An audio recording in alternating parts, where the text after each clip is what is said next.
sono rimasto scioccato che anche a Cortina avvengano certe cose, però quello che ci tengo a dire prima di tutto, intanto ringraziare la Procura di Venezia, il comando dei Carabinieri di Belluno con il maggiore Bui per l'ottimo lavoro investigativo che ha fatto sì che questo non accadesse a Cortina. Scioccato il primo cittadino di Cortina all'esito dell'indagine della Procura di Venezia che ha disarticolato il gruppo criminale che oltre allo spaccio di stupefacenti e al controllo diretto e indiretto di alcuni locali pubblici stava tentando di infiltrarsi negli appalti pubblici delle oramai imminenti Olimpiadi invernali sotto il tiro dei fratelli Cobianchi legati al temuto clan romano dei Piscitelli sin dalla campagna elettorale, Stefano Ghezze, assessore comunale di lungo corso a Cortina. Mi fa molto dispiacere che abbia subito queste pressioni, però questa è la dimostrazione di una società sana che non risponde alle minacce o comunque a quelle che possono essere, diciamo, delle presunzioni per cui la gente si sente autorizzata a venire sul territorio e pensare che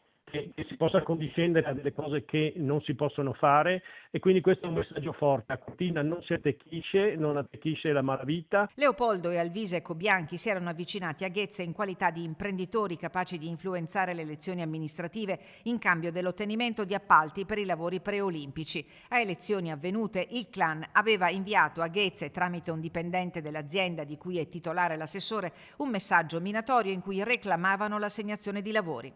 Un quadro davvero inquietante che certo non ha fatto passare notti tranquille, sentimento condiviso da cittadini esercenti che, sebbene impauriti da minacce e intimidazioni, una volta convocati dai carabinieri hanno raccontato dettagli utili alla ricostruzione dei fatti.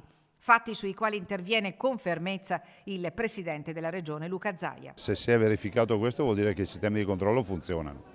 C'è un tavolo importante con la prefettura, cioè tutto quello che è contro la corruzione, contro le infiltrazioni, sono schierate molte forze. Io l'ho detto fin dall'inizio che questo era un mantra per noi e penso che il fatto che ci siano magari identificate già delle prime anomalie va nella direzione che il sistema di controllo funziona. L'indagine non è ancora conclusa, l'invito ai cittadini ampezzani, a chiunque fosse a conoscenza di notizie di interesse relative ai fatti, di rivolgersi ai carabinieri o alla magistratura per riferirle. Noi con tutte le forze dell'ordine abbiamo una collaborazione assidua in merito al fatto che se vediamo delle cose che non ci convincono ci rivolgiamo immediatamente a loro, e altrettanto deve valere per i cittadini. Non sottovalutiamo azioni che magari possono sembrare così strane. Se abbiamo qualche sospetto, le forze dell'ordine sono lì per ascoltarci. Una sciocchezza può invece essere un grande valore per un'indagine e far sì che Cortina rimanga comunque quel posto sano che è, dove comunque la malavita non attecchisce.